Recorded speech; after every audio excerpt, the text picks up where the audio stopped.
Welcome to my channel. Please don't forget to subscribe and click the bell button for more videos.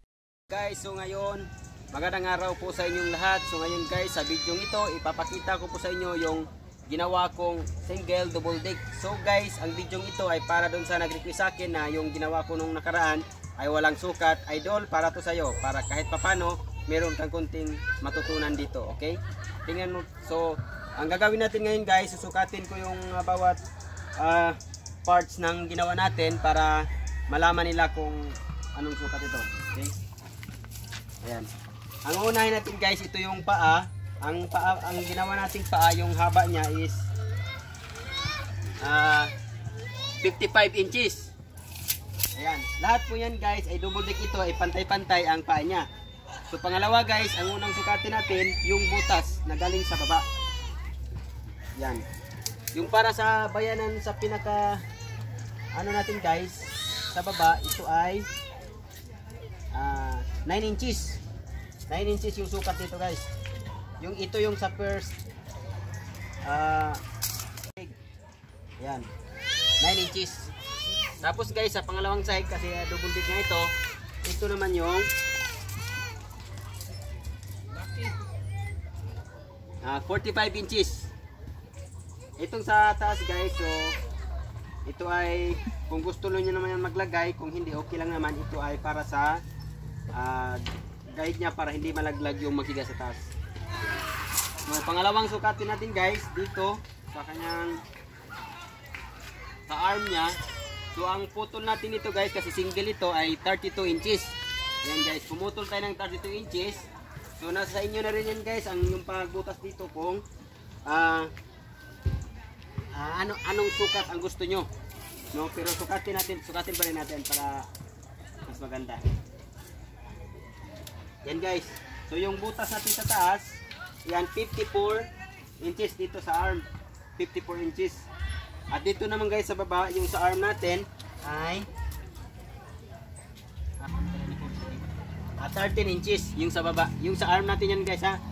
Tapos guys dito naglagay na rin tayo ng railings para diretso na. So yung railings na ginawa natin guys is tatlo lang kasi single lang ito. Ito naman guys, yung pagbutas natin, nasa inyo na rin yan kung optional din yan kung anong gintang ang gusto nyo. Ayan guys, dito ginitnaan ko lang yung 32, ayan 16 inches, tapos sinundan ko, in-estimate ko lang yung spacing, ayan pinutasan ko ulit para meron siyang railings, headboard and footboard, same lang yan guys, okay? So guys, ayan, tapos na tayo dito sa paa niya, yung sa mga sukat. Sana matutunan nyo guys kahit papano, kasi di ko na videohan ito ng maayos ang pagbuo kasi nagmamadali yung customer natin. Ayan. So, ayan guys, yung pangalawa. Ayan. So, kahit hindi na yan natin sukatin guys, kasi same lang ito guys, kasi double deck. Kung anong sukat yan sa isang sa butas dyan, gano'n na rin po dito. Kasi pantay ito lahat. Okay? So dito guys, ito na yon.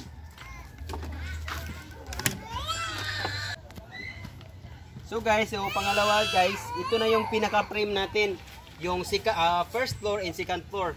So pagdating natin guys dito sa second floor, unahin natin yung second floor guys. Ito, ginawa ito natin is sukatin natin kung gaano ito kataas, ano? Ayan guys. Ayan guys. So, yung pinaka-frame natin guys is 75 inches. No? 75 inches. Ayan.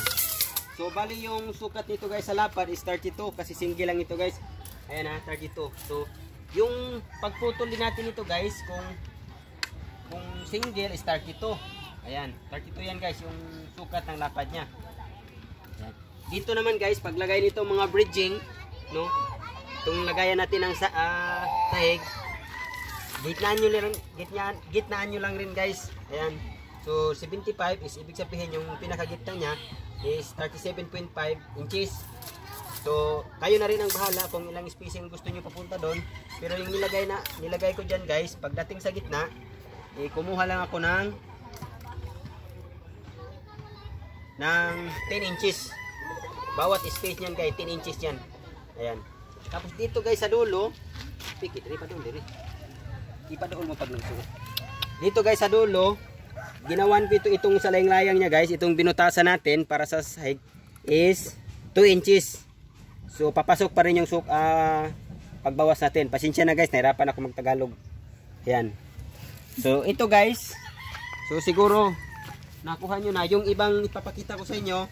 Ito guys, ito sa taas, ito ay kaparang railings na niya to guys, para kasi sa taas para hindi malaglag. No, yung nakahiga sa taas. Ayan. Ilagay natin guys.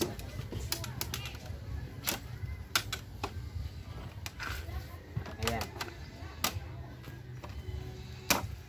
Oh, ganun lang yan guys. Oh. Para sa taas ito.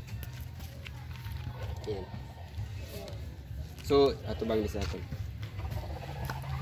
So, ayan guys, sana kahit papano may natutunan kayo kahit konti dito sa ginawa ko. Hindi ito na videohan ng simula sa paggawa kasi nagmamadali nga yung customer natin.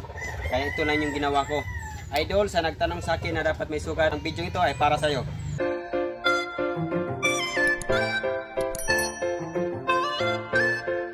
Thank you for watching.